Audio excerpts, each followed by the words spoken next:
Lights, camera, action!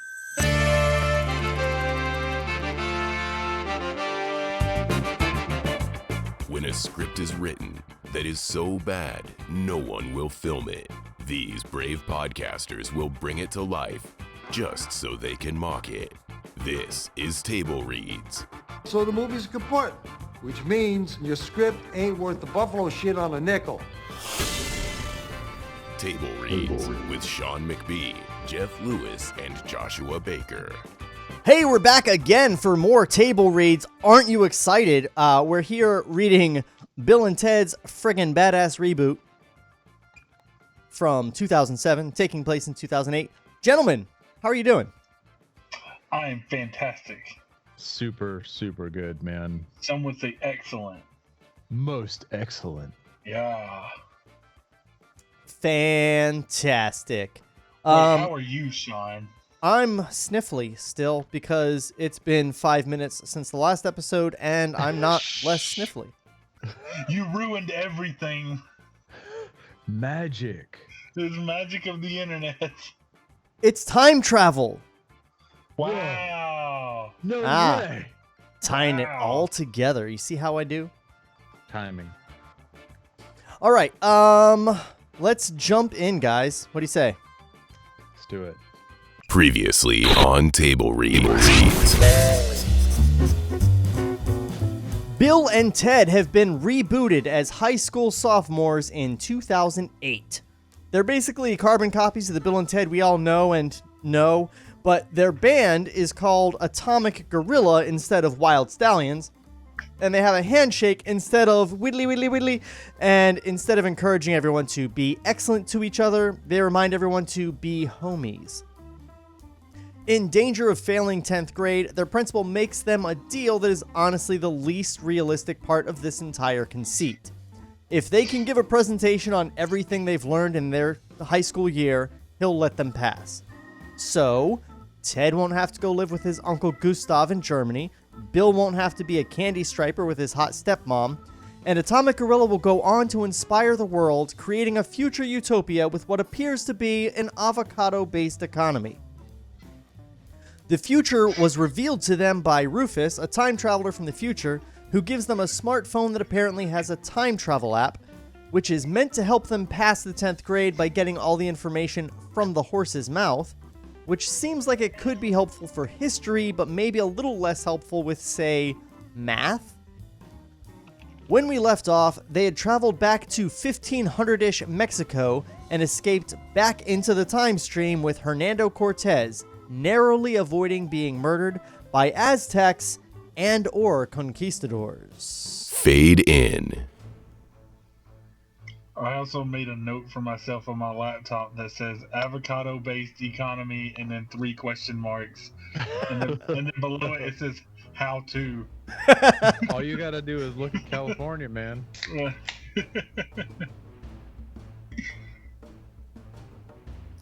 Exterior, Ted's driveway, continuous, late Friday night. Bill, Ted, and Cortez appear. Ted places Cortez on the ground and catches his breath as he and Bill sit down on the curb.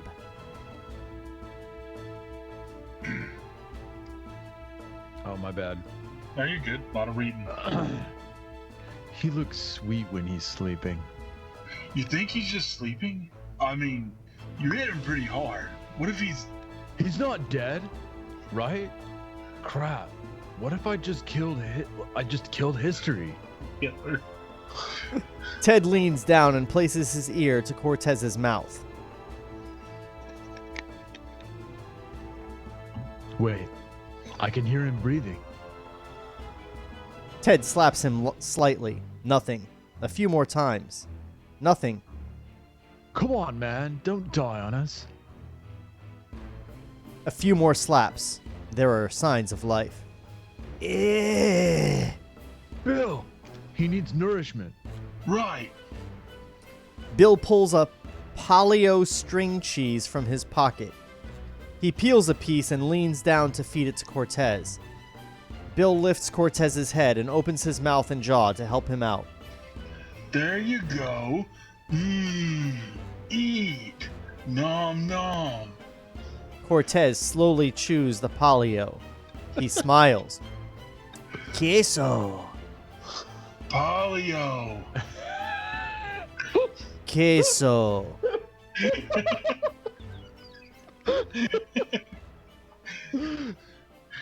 Bill's eyes go wide as he drops Cortez's head back to the pavement. He's out cold. Bill grabs Ted by the shoulders. This is perfect. What? Don't you see? Cortez. He speaks Mexican, right? Yeah? Queso is polio. Polio is queso. Oh. Right. So basically, we just learned something for Spanish without even being in class. See.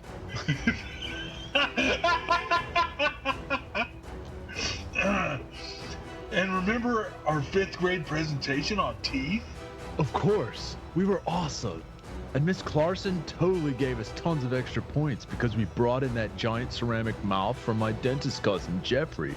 Right. Cortez is our giant ceramic mouth. Best line of the script so far. A brand new sentence. Ted looks at Cortez, who is passed out with polio sticking out of his mouth.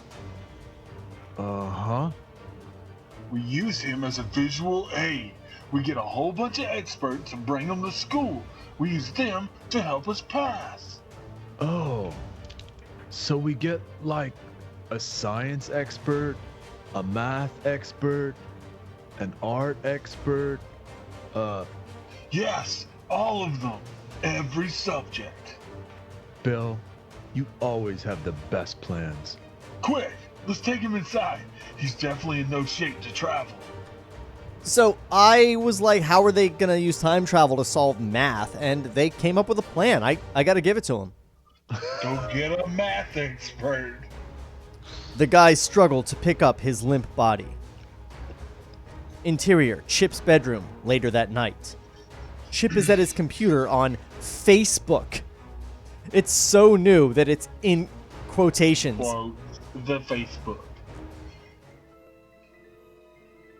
Over the following,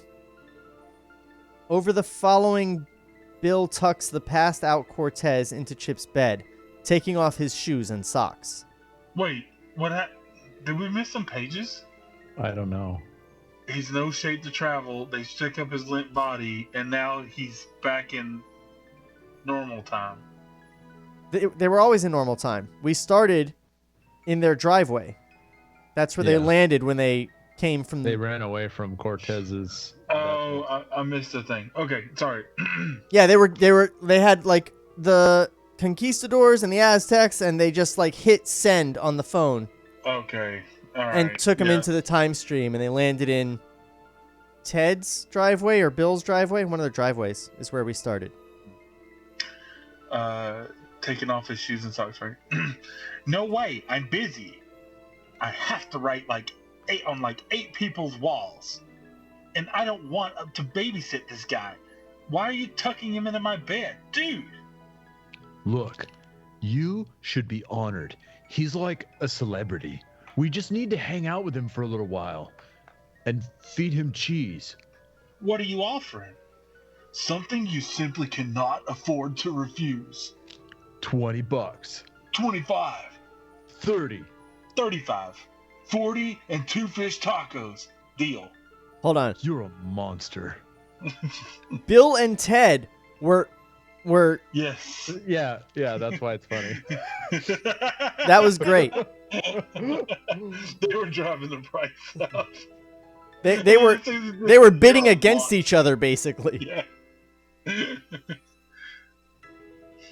Chip smiles as Ted begrudgingly pulls out a wad of cash and slaps it in his hand.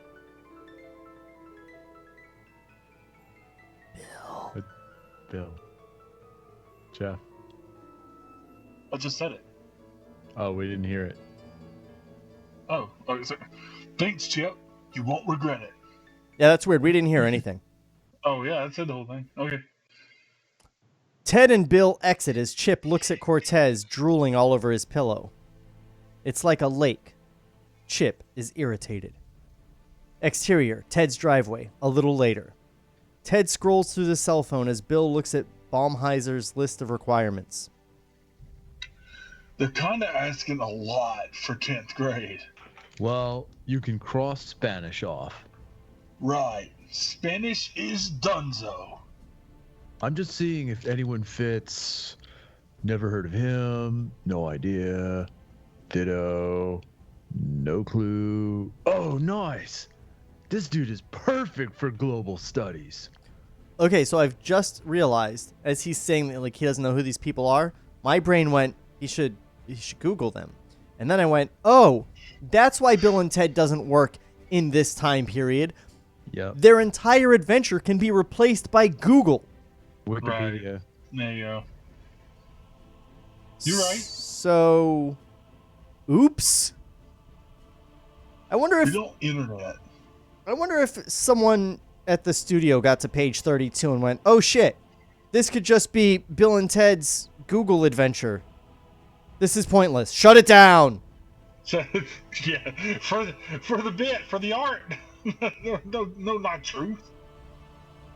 We're not doing this movie anymore. Too many plot holes.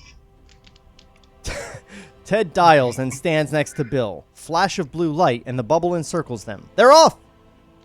Exterior, Viking Village, 11th century, night. Chiron, Viking Village, 11th century Greenland.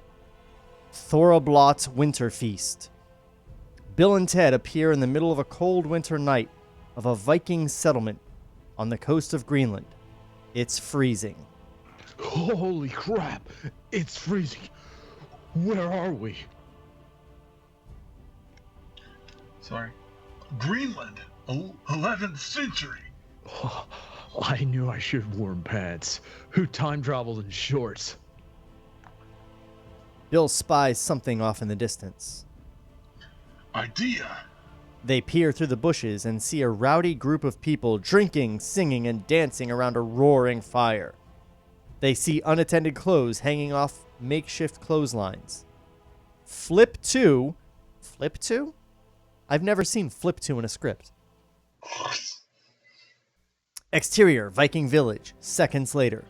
Bill and Ted, now wearing fur cloaks, walk out into the party.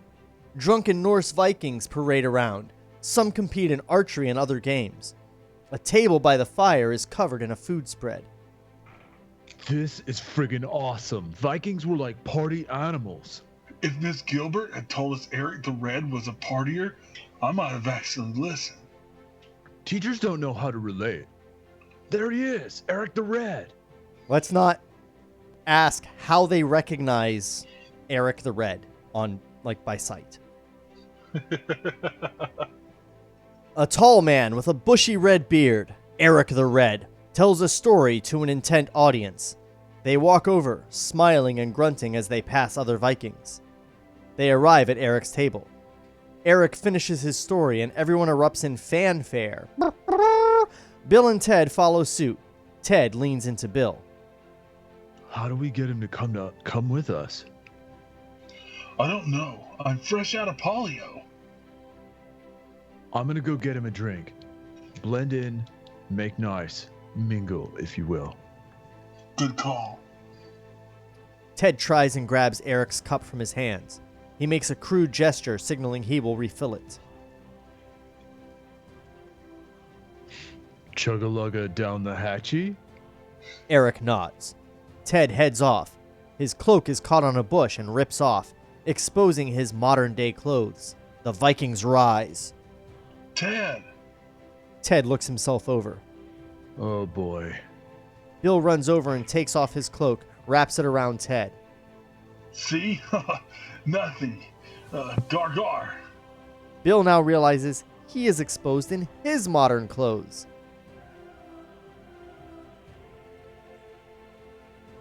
Bill!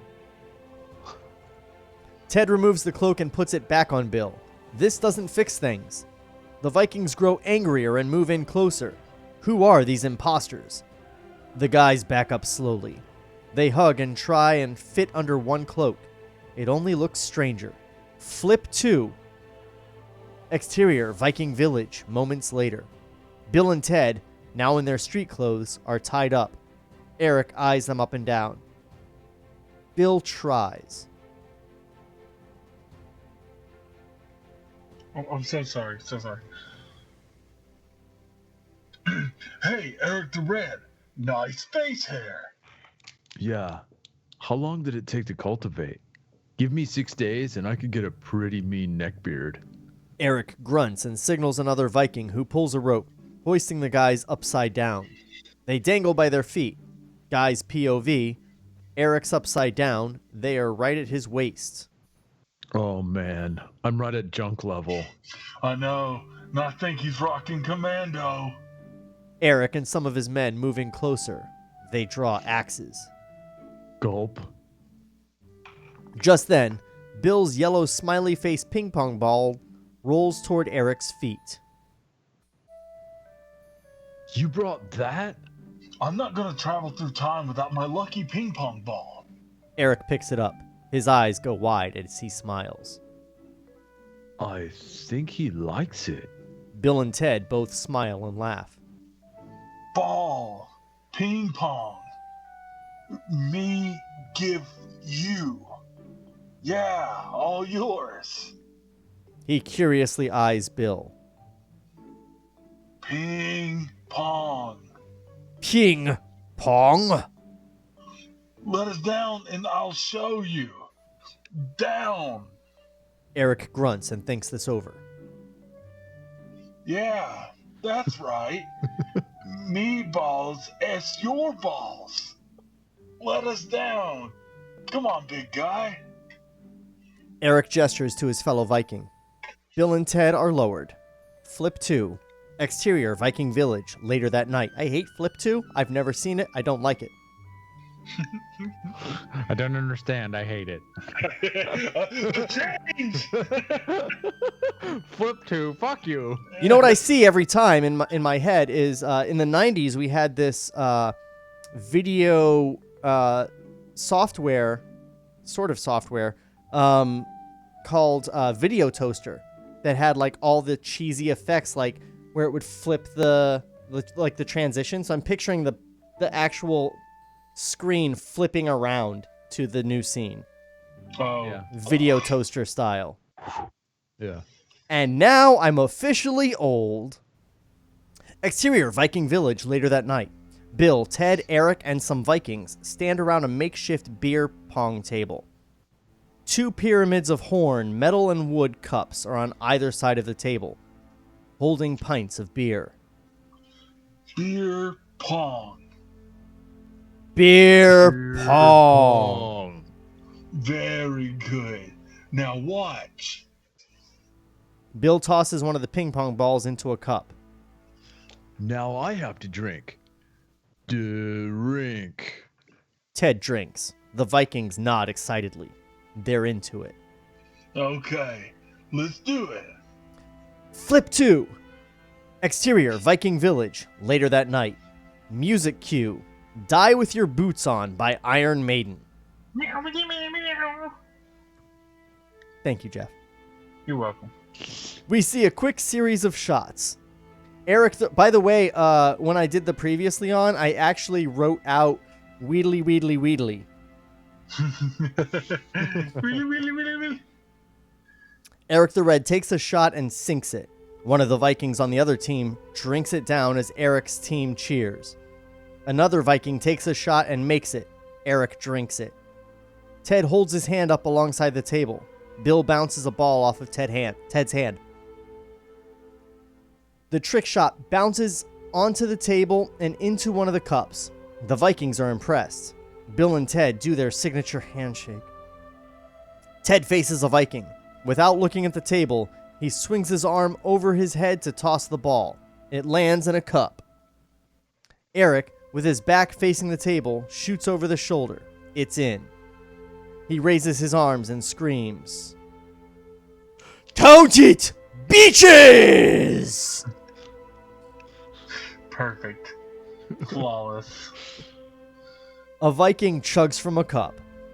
Another Viking tosses the ball up. You know what that reminds me of is I have a friend from Sweden, and when he was visiting, he taught us all to go skål, and we have no idea what we're saying, but every time we took a drink, we went skål. I shit in your milk.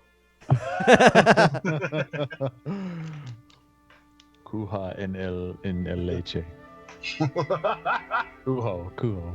Hey guys. Whoa. Hey guys. What? 1 second. Just don't, I don't like it when he says 1 second. That never means 1 second. It means we haven't been recording.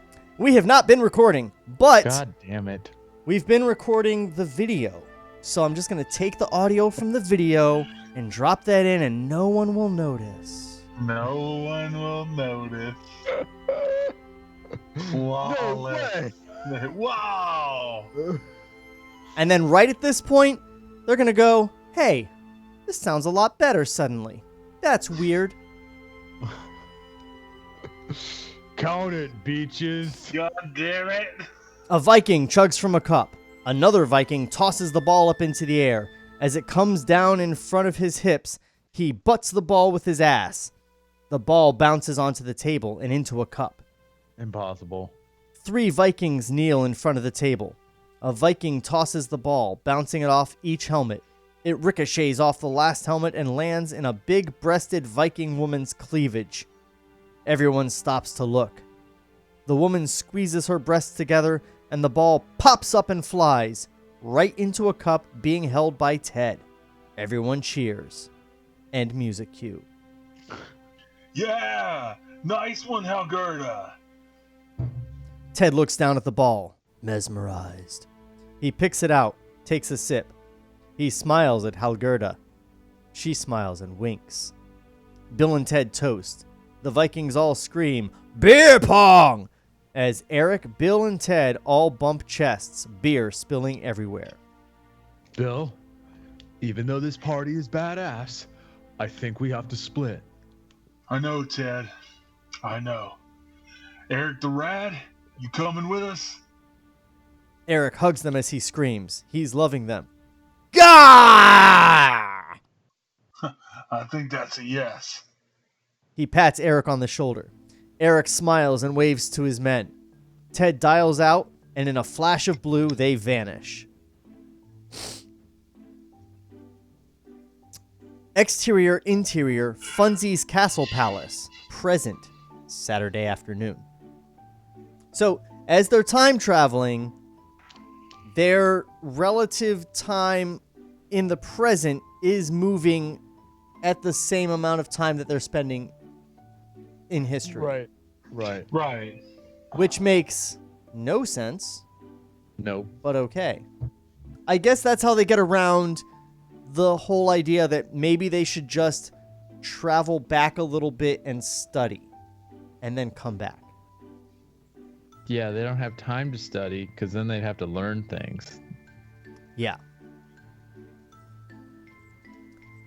Music cue. Pussycat Dolls / Spanish remixed dance music. Which? Oh, you skipped the whole thing, I think. Oh, I did. Ho. Sorry. Funzy's Castle Palace, present day Saturday afternoon. Chip and Cortez stand in front of Funzy's Castle Palace, a cheesy castle-shaped arcade, batting cages, and mini-golf. They enter across the moat. Chip hands Cortez a churro. He bites into it. Bliss. He devours it in one bite. Chip is repulsed and begins to walk inside. Cortez snarls at the vendor, reaches his hand behind the glass, grabs a handful of churros, and runs in after Chip. Cortez eats churro after churro as Chip leads him around the arcade.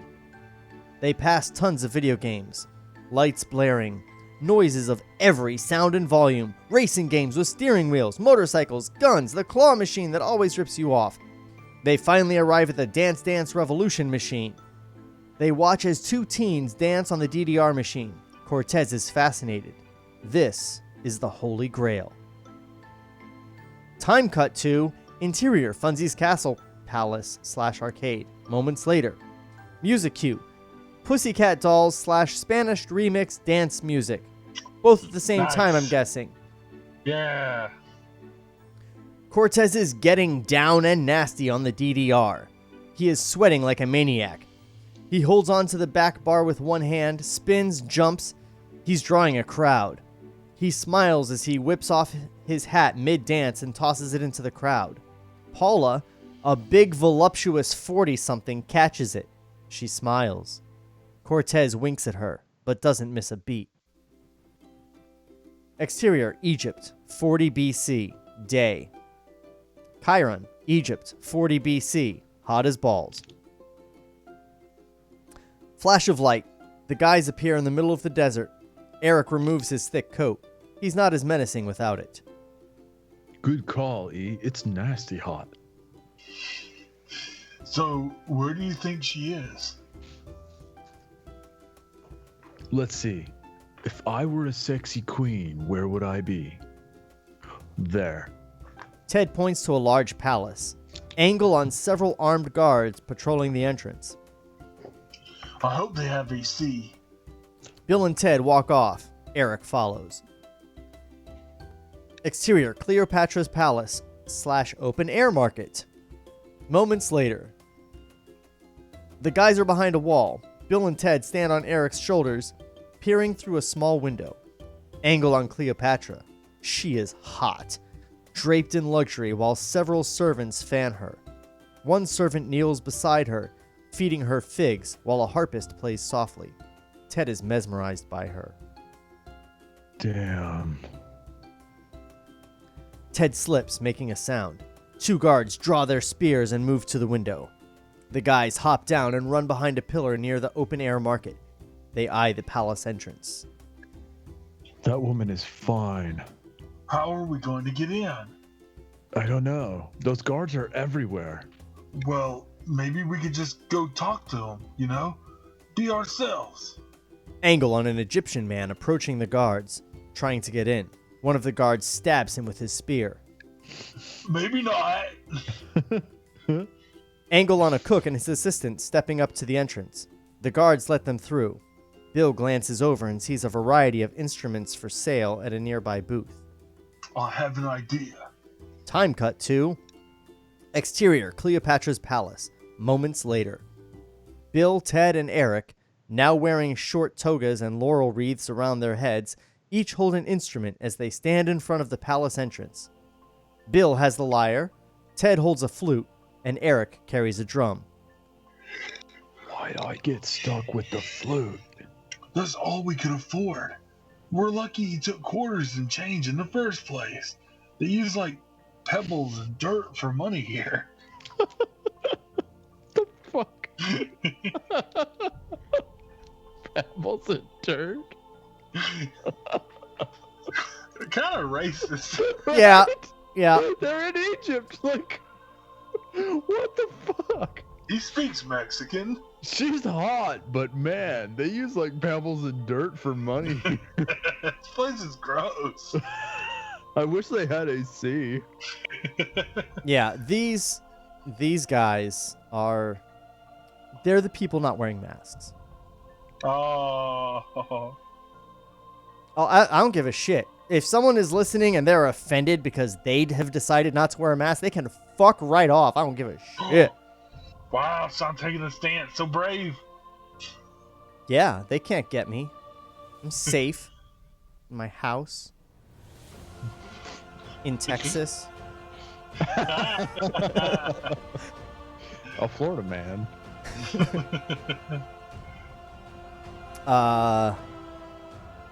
The guards eye them. Bill strums a bit on the lyre. We squires hath brought a song for her majesty of the realm. He bows and rolls his fingers forward. Eric and Ted follow suit. The guards eye them suspiciously for a beat, then allow them to pass. One of the guards leads them in. Interior, Cleopatra's Palace. Moments later. The guard leads them through the palace to where Cleo is. Hi, your royal hotness. Jeff froze again. Oh no, Jeff! Oh, he looks very, very, like into it. Like, Yeah. Like he's concentrating real hard. He's like, ooh. He's concentrating. He's like, damn this latency. Yeah, he's frozen as hell. Welcome to Yep. Corona times. While he fixes that, do you want to just continue and I'll read his parts? Let's do it. Excuse us, Miss Patra, but we know Habla Egypt. She looks them up and down suspiciously. Bill signals the guys. They ready their instruments. There he is. Sorry about that. Technical difficulties here. We're at Bill continued right under they ready their instruments. Instruments. Check. Just kidding. We are Atomic Gorilla with special guest Eric the Rad. That says Red, but okay. I liked them sorry. renaming him Eric the Rad. It was earlier, so I guess my brain fixed it for the rest of the script. Because it was good. It was good. Eric nods and smiles. And this is my chocolate chicken. Bill starts to stroke the lyre as he sings. Cover my pollo with chocolato. Ted blows on the flute. Eric stares at his drum and shrugs. They sound pitiful. The guards raise their scimitars that they suddenly have instead of spears. It's a kinda loco thing when you get that bitter sting of chicken and chocolato. Chicken and chocolato. Eric, come on. Ted mimes hitting the drum, trying to show Eric what to... Like, I'm pretty sure they have drums. Why do I have to fucking make songs in every goddamn script that we read? I love it. This is fucking awesome.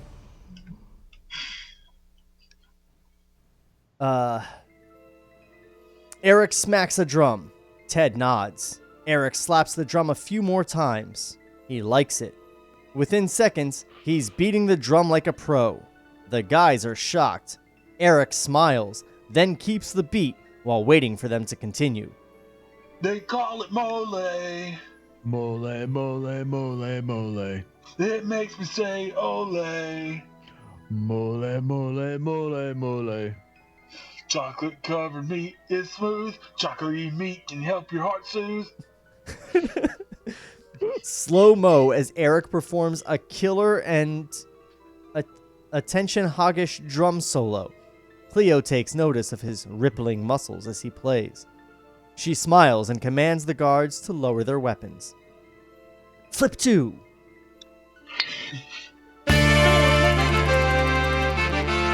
Table Reads will return after this brief word from our sponsors. What's up, docs and docettes? Trevor Thompson, the self-appointed Looney Tunes critic here, and if you like old cartoons and watching online reviewers dissect them, then you probably said the same thing I did about 2 years ago. Hey, what the fuck? Here, watch your language, bud. Every Saturday morning, I do a brand new commentary of a Warner Brothers short. All throughout the month, I do video essays examining the history of these cartoons. Catch my videos on youtube.com/FerrisWheelhouse2, or just use the hashtag Looney Tunes Critic. And now, here's Eric Bauza, the new voice of Bugs Bunny. You've been listening to the Looney Tunes critic. Ain't he a stinker? Lights, camera, action. So the movie's kaput, which means your script ain't worth the buffalo shit on a nickel. Now, back to Table Reads. And we're back. Now, you guys, I think, remember the original Bill and Ted better than I do. Did the historical figures not speak English in that, or did they just, like, miraculously speak English? No, they didn't.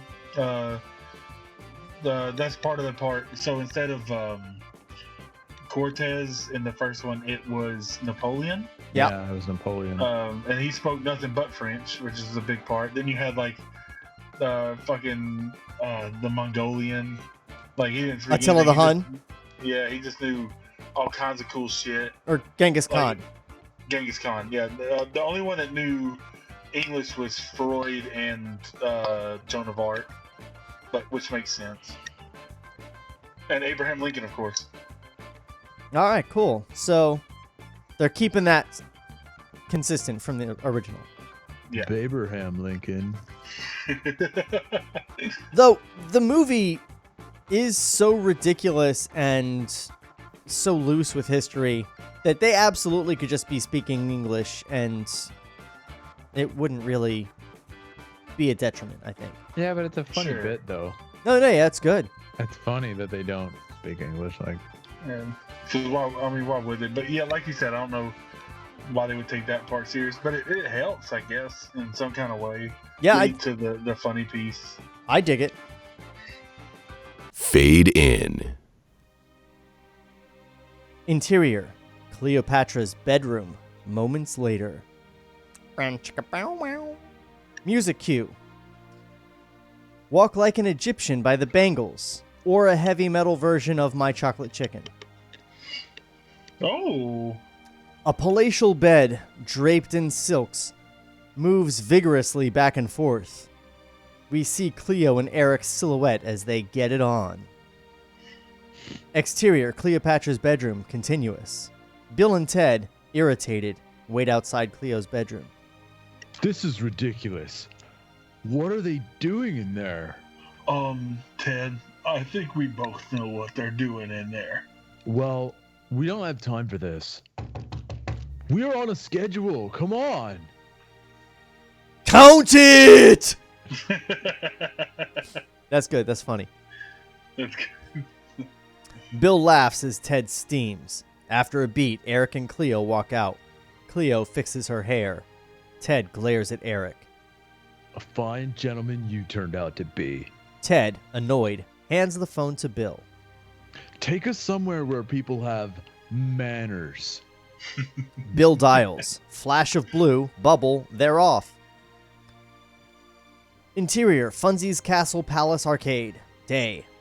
Chip, with cotton candy, leads Cortez to a table. Chip passes Lucille, a cute girl. He nervously smiles. Cortez notices. They sit at the table. Chip hands Cortez his cotton candy. Gracias, Chip. Usted eres un hombre con molta pasión por un dictator como yo. De nada, muchacho. Cortez rips off pieces of his cotton candy and eats. Muy delicioso. Slow-mo as Cortez pulls out a clump of cotton candy and tosses it in the air and catches it in his mouth. He eyes Paula, wearing his hat. She walks towards him, seductively plucking her own cotton candy. Cortez ferociously bites a piece of his cotton candy off as he reaches for her hand, kissing it. Señorita. Chip watches sadly as Cortez gets up, puts his arm around Paula. Cortez stops and looks over at Lucille, snaps his fingers, points at her. Arriba! Venga aquí! Lucille looks behind her to make sure he's talking to her. She gets up nervously. Cortez nods towards Chip, who rises. Chip and Lucille share an awkward smile. We gonna get freaky! Cortez leads them out. Music cue, an upbeat cover of God Only Knows. Oh. We see a montage of their fun together. Exterior, Funzy's Castle, Palace, batting cages, later that day. A line of people wait outside the batting cage as Paula, arms wrapped around Cortez, teaches him to bat. A man opens the gate, clearly asking them when they're going to be done. Cortez smiles at Paula, grabs the bat, and chases the man out. Interior, Funzy's Castle Palace, arcade. Cortez plays skee ball. He throws a gutter ball. A few red tickets spit out of the machine. He pounds the ticket dispenser. Pissed off, he stabs his sword into the side of the metal and cuts a hole in the dispenser, He removes the entire roll of tickets and hands it to Paula, sweetly. Chip rolls his eyes and shakes his head. Exterior, Funzy's Castle Palace, miniature golf course. Cortez and Paula roll around on the AstroTurf beneath a windmill with a giant purple stuffed hippo sitting by them as Lucille putts. Chip watches, looking for tips as they make out. Reveal a bored family waiting for their turn. Interior, Funzy's Castle Palace photo booth.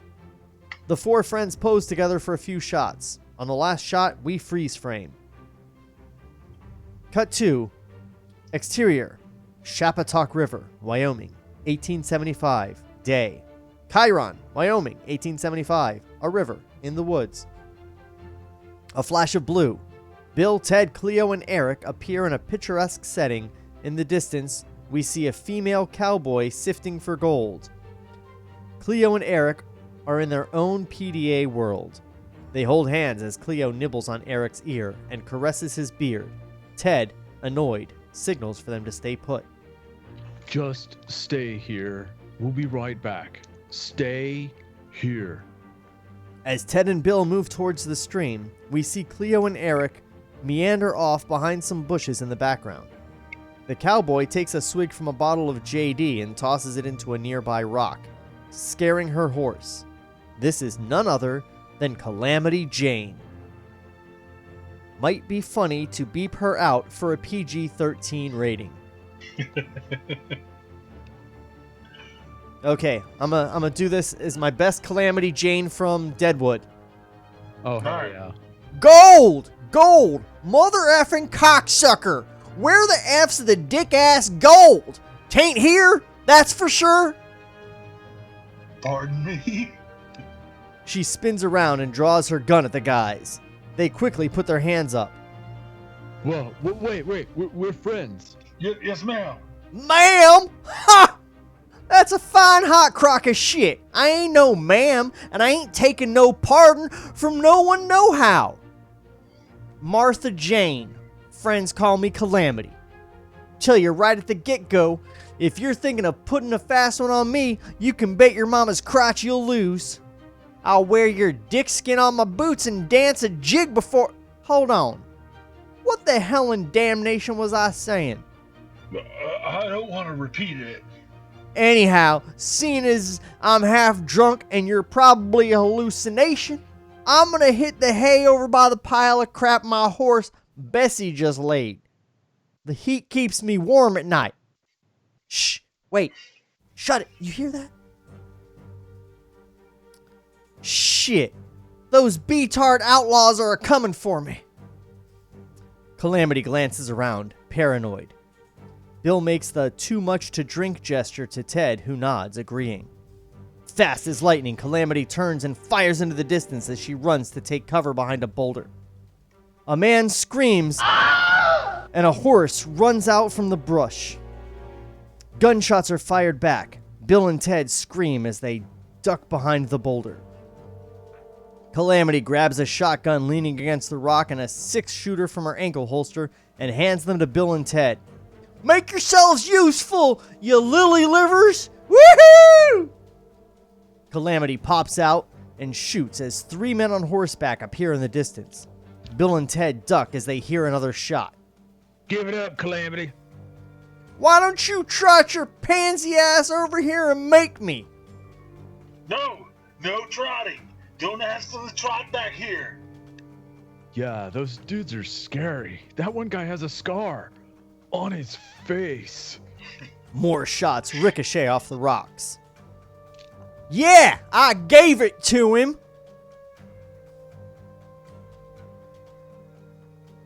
More shots. Calamity returns fire. I don't want to die, Bill. Oh man, Ted, I don't either. Not in the Old West. Not like this.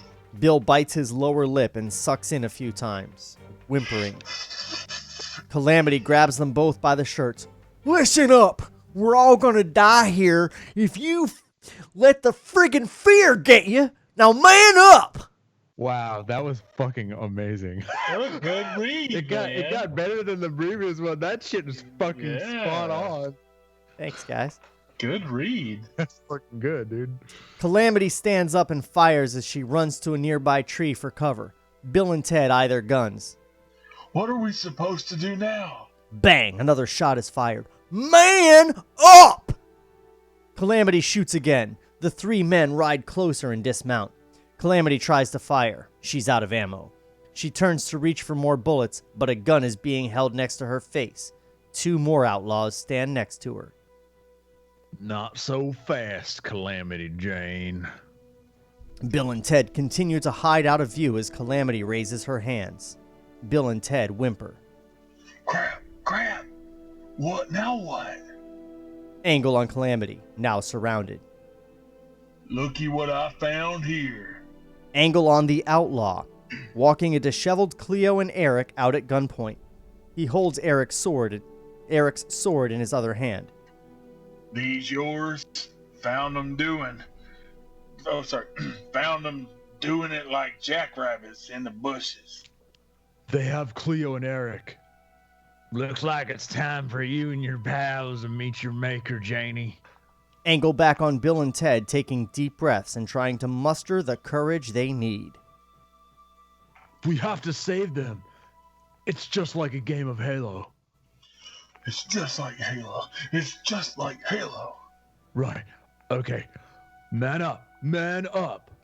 Now, I've never played Halo, but it seems to me as if that bit of script was written by someone who also has never played Halo. It was written by somebody who was trying to relate to the kids in 2007. What's the most popular game? Halo. Deal. Done. It's like that shooty game you guys play. 'Cause this is the furthest from fucking Halo you can get. A Wild West shooter. Yeah. Bill and Ted rise in slow-mo. Ted's face shows no fear. Bill goes white and freezes. Ted carefully aims and fires. The gun drawn on Calamity flies right out of the outlaw's hand. Bang! Bang! In rapid succession, each of the outlaw's guns is shot out of his hands. Bang! Eric's sword drops. He swats the guy, knocking him out. Picks up his sword, readies to fight. Bang! An outlaw's hat flies off his head. Bang! One more shot pierces through the side of an outlaw's belt, setting his pants to his knees, revealing his underwear. Cleo takes the opportunity to kick an outlaw in the balls. He doubles over in pain. Ted looks over at Bill, eyes closed and gun in hand. Did we do it? Yeah, Bill. It's okay. Ted places his hand on Bill's shoulder. Bill slowly opens his eyes and regains his color. The outlaws stand, stunned. Calamity takes a moment to knock out the outlaw closest to her. The other outlaws take off running. Calamity laughs. That's right, you gutless ball sacks. You run on home and suck on your mama's titties. Tell her Calamity says, yeehaw! Bill and Ted walk up. Eric gives Ted a hearty pat on the shoulder. Calamity grabs him and hugs the hell out of him. Oh, God. Wow! That was some fancy shooting! Thanks. Ted tips his hat with his gun and blows the smoke from the tip of the barrel. Bill is a little embarrassed. You might want to actually check my gun. I think it's like stuck or maybe there's like dirt or gravel in there or something. Bill accidentally fires a shot into the ground. Oh, jeez. Okay. Yeah, fixed it. Yeah. Calamity, will you come with us to help us pass the 10th grade? I owe you, so whatever that means, I'm in. Sweet. Eric's stomach growls as he looks around sheepishly. I feel you. Taking down outlaws makes a man hungry. Could use a nice side of ribs myself. Yeah, I'm starving Marvin. I will take us to the most sacred of holy grails.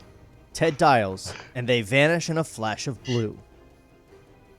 Exterior, Circle K, somewhere in time. Night. Nice. Nice callback to the original. Necessary. Required. Nice. Strange things are afoot at the Circle I say K. that shit all the time. There's a Circle It's K right freaking next to nice. my place now, so Right. like it changed. Bill, Ted, and the gang appear in the parking lot. Behold, the Circle K. An enchanting mistress, is she not? A couple exits the Circle K. The guy wears a denim jacket, a pair of Z Cavaricis, and Nike high tops. His chubby girlfriend wears her hair in a side ponytail, a gross Cosby-style sweater, and leg warmers. Something isn't quite right. 80's girlfriend is her name. Well, if Steffi is there tonight, I am totally going to hurl all over her face. Ted holds the door open as the gang enters. That'd be most excellent. That's the 80's boyfriend. The couple looks at the motley crew as they pass. Bill and Ted exchange a look after seeing the couple's outfits. Bill spots a newspaper, picks it up, and holds it up to Ted's face before entering. The rest of the gang is now in the store. 1988. They watch the couple hop into their metallic blue Firebird. Huh? Bam! The guys are pummeled by a shadowy figure and hurled behind a set of bushes. It's Rufus. What in Santa Maria de la Hoya are you two doing at the Circle K? Bill and Ted are in shock. Rufus holds them down. Hi, Rufus. We're great. How are you? Rufus, sporting board shorts, a tank top, and zinc on his nose, holds a bottle of baby oil. He speaks in intense whispers. Not good. There I was minding my own business at Quesadilla Cove, about to get oiled up by my baby Jasmine, and my alarm goes off. You two are traveling in a restricted zone. We needed snacks. What's the big D? The big D is that the phone takes you to red letter dates. This is a very important date in the time at the San Dimas Circle K that you never travel to. That you are never to travel to. Never! Time travel paradox number 39. In the background, we see a flash of lights. Crap! Rufus shoves the guys behind the bushes even further. He's here! Who? Rufus! We know. Not me, Rufus. Him, Rufus! Rufus points. From their POV, we see the familiar scene from the original Bill and Ted's Excellent Adventure where the guys get the phone booth from the original Rufus. I don't get it. Who is that? That is another Rufus, and those two guys are other Bill and Teds. Wait. What? Ted, saying what we're all thinking. Rufus holds up a finger, then picks up a rock and uses it to draw a series of intersecting lines on the pavement. He makes 2 dots along one line. This line is your time. The top is the future, the bottom is the past. These dots are Bill and Ted. Draws another dot. And this dot is me. Wait. Why is your dot bigger than mine? Rufus moves over to another line. Because I'm sexier. Now follow me. This line is another universe, a parallel dimension. There is a Bill and Ted here, a Rufus here. Moving to another line, drawing 3 more dots. In this dimension, there's another Bill, another Ted, and another Rufus. Maybe in this one, we're all giant talking chickens who eat spicy human sandwiches. Who knows? Wait, we turn into chickens? In another universe, you are chickens. The point is, the San Dimas Circle K is the center of the universe, of all space and time, everything. Rufus draws a giant circle at the intersection of the lines. They all intersect here, and you two have stumbled upon another Bill and Ted. Bill and Ted's eyes light up. That's so cool. Let's go say hi. Which one's me? The two rise and are quickly pummeled again by Rufus. Bill and Ted's must never meet. A huge no-no in interdimensional travel. You could damage entire universes and yours. their entire universe and yours. It could cause a ripple effect spreading across all universes. That sounds bad. The muchoist kind of bad. They'll be gone soon anyway, just hold on. Where are they going? They are about to embark on their mission to save their universe. Their band, Wild Stallions, is the future of their world, just like Atomic Gorilla is the future of ours. Wild Stallions, huh? Wonder if they're any good. Bill and Ted try and sneak a peek. Insert shot. Original Bill and Ted vanish in the phone booth. Rufus stands and gives the guys a hand up. Now keep moving. The fate of our universe rests in your hands. Your presentation is tomorrow. Later, homies. He holds up a hand, and in a flash of blue, he's gone. Well, that wasn't as good as Rick and Morty. Just is Rick and Morty. I'm Mr. Meeseeks, look at me.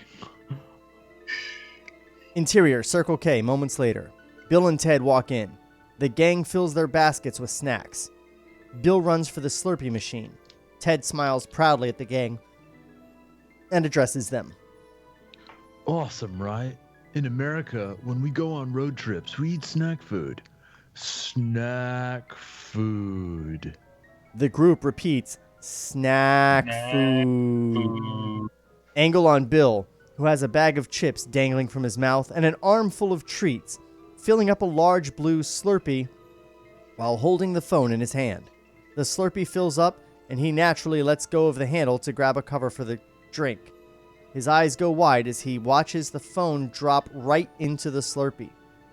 He quickly looks... Okay, so dropping the time machine in a Slurpee is a thing they could not do in the original movie. Yeah, that's kind of cool. Yeah, but they bent the antenna. That was how they fucked it up. They bent the antenna on the phone booth. Sorry. He quickly looks around to see if anyone saw as he picks the phone out and wipes it off with a bunch of napkins. He brushes it against his pants, puts it in his pocket, and walks toward the group. They all place their stuff on the counter. The stoner cashier stares. Eric slams down a few 2-liters, a 6-pack, and a basket he's filled with bunless hot dogs and fried chicken. And that'll do us. I assume you take Discover, my good sir. They pay for the treats. There is an awkward beat. You got the phone? Me? Yeah. Yeah, I have the phone. It's in my pocket. Why wouldn't I have the phone? What's wrong with it? Okay. You want to dial? Yeah. Just didn't know if, anyone needed to use the bathroom, grab some scratch-offs, or the tiny wrench. Anyone need a tiny wrench? He holds up a tiny wrench. Everyone stares at him oddly. I think we're all good, Bill. We should probably keep moving. Okay, yes, you're right. So, I will dial.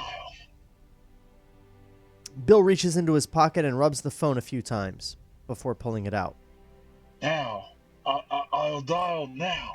I really want Ted to just say whoa once. You get no woes. He opens the phone as he does a silent please please prayer and dials. The blue flash appears and, unbeknownst to the gang, the bubble is already starting to malfunction and crackles once before appearing stable. They're gone. The cashier looks around to see if anyone else saw that. Strange things are afoot at the Circle K. There you go. Hey, they said it. Wrap it up, everybody. Interior, bubble, continuous. The gang, squished together in the bubble, eat and share their snacks while flying through space-time. Interior, Ted's house, living room, Sunday morning. Chiron, Ted's living room, San Dimas, Sunday morning, 10-ish. Chip and Cortez, in full-on dork headsets and pajamas, play Halo 3. They smack talk with some 12-year-olds on Xbox Live. Suck my sticky grenade, jack-off. Yeah! Sticky! Tez, grab the sword. Yes. You rock with that. Ha ha ha ha! Suck that, yes? Chip and Cortez high-five their victory. Cortez's ears perk up as he hears voices from outside. He gets up to take a look. Through the bay window, he sees a group of guys playing soccer in the park across the street. He is intrigued. It's soccer. Soccer. Yeah, go ahead. They'll let you play. Make some friends. I'll watch from here. Cortez exits. Happily. Chip continues playing, yelling into his headset. Eat me, yeah, 'cause you suck. Interior, Florence Studio, 1503, day. A simple artist's workshop. The statue of David stands, a work in progress. A flash of blue as the bubble appears and reveals our gang, who are instantly impressed by the David. Bill and Ted are sincerely appreciating this work of art. Wow. Yeah, I'm not into dudes, but that's friggin' amazing. Michelangelo Buonarroti enters. Oh, so are they just doing like someone similar to everyone in the movie without using any of the same historical figures? Yeah, like art. I don't know who they got from math. I don't know what Calamity Jane was there for. But they're all supposed to do like a different presentation they can make. Hey, Jaco Safai. Pasta fazool, macaroni, Tony Soprano. We come in peace, oh. Che cosa? Io non capisco. Ah, ta, Michelangelo. That is awesome. Ted kisses his hand a couple of times and makes the mwah sound. Mwah, mwah. Chef's kiss. Michelangelo smiles. Grazie, grazie. Ain't much to see in the front, but that is one tasty looking peach. Calamity reaches up for a feel. Tasty peach! Eric gives Calamity a grab while Cleo's not looking. Calamity looks at him, pissed. He raises his eyebrows in rapid succession and grunts, his hand still on her ass. Yeah, right, you overgrown perv! Calamity rips his hand off her ass and twists his arm. He screams in pain, but he likes it.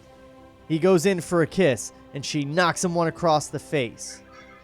Guys, come on. What are you? Eric shakes it off and grabs her hands. They wrestle. Eric clearly trying to get a smooch. Cleo steams. Someone is after her man. Smettila, no! Cleo grabs a piece of canvas frame and rushes toward them. Cleo, don't do that. Cleo swats at Calamity with the frame. Calamity grabs it. Fine! You want trouble? You come to the right bitch! Calamity splits the frame in two. Cleo pulls Calamity's hair while Calamity tries to slap Cleo off. It turns into an all-out brawl. Bill and Ted try and stop them, but get pushed aside. Michelangelo tries to get in the middle of the fight, but gets flicked aside by Eric, who is now enjoying the show.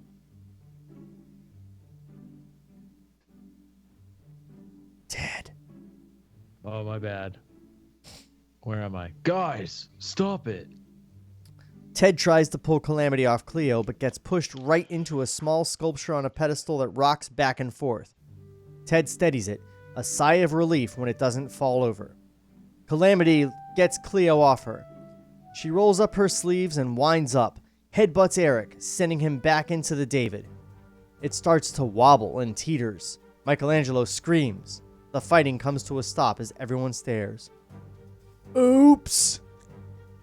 Oh no! Bill and Ted run toward the statue as it falls and catch it just before it hits the ground.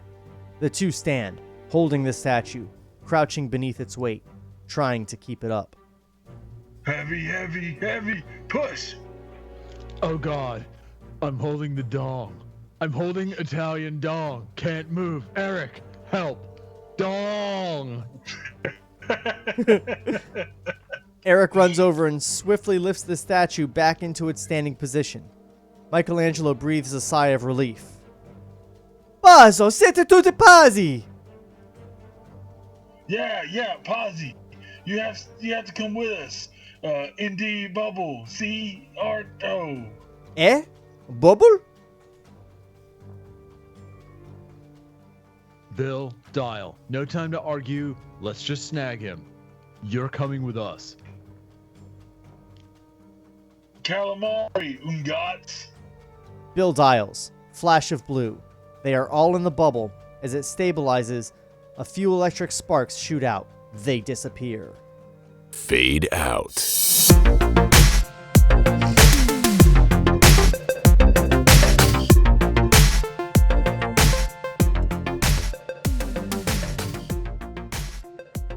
Got another cliffhanger. Man, you're so good at that. I'm the best! Bobbity boopy. Man, we are crushing this script. Oh, what page are we on? 61. Oh my god, we're more than halfway in only 2 episodes. That's what happens when we get to read too. Yeah, there's lots of direction in this last part, and I don't like it. I want more Bill and Ted back and forth. No, just talking back and forth, ad-libbing and stuff. That's kind of the key to this one. Also, 103 page script. What were they making this for? I mean, don't know. it's like straight to DVD or like a TV movie even. Sure, I mean, I don't know how much they were gonna put into this. There's a lot of like one-off hippie jokes and shit that definitely scream like TV movie. Yeah. Yeah, Like I a love- Kevin Smith movie. I love that they like. Yeah. I love that they went like full on Deadwood Calamity with the dialogue. And she's all like, "You You cocksuckers!" did that. Dude, your Calamity is fucking amazing.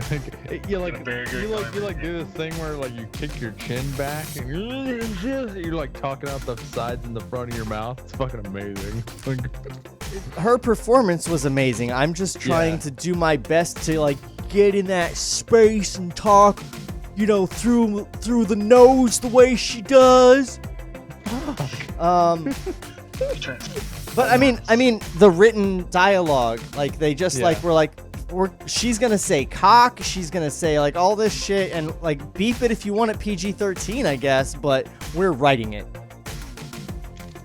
because David Milch has given us the definitive Calamity Jane, I guess, for a generation. Yeah, 2007. Josh, where can people find you on the internet?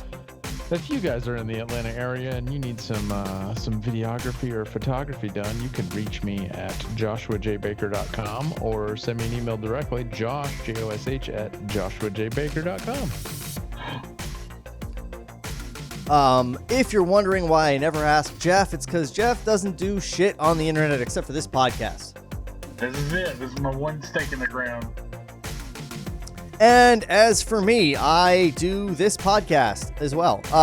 You can find everything about the podcast at tablereadspodcast.com. If you're on YouTube, there's also a link on the screen right now for our link tree where you can go and get links to everything there is.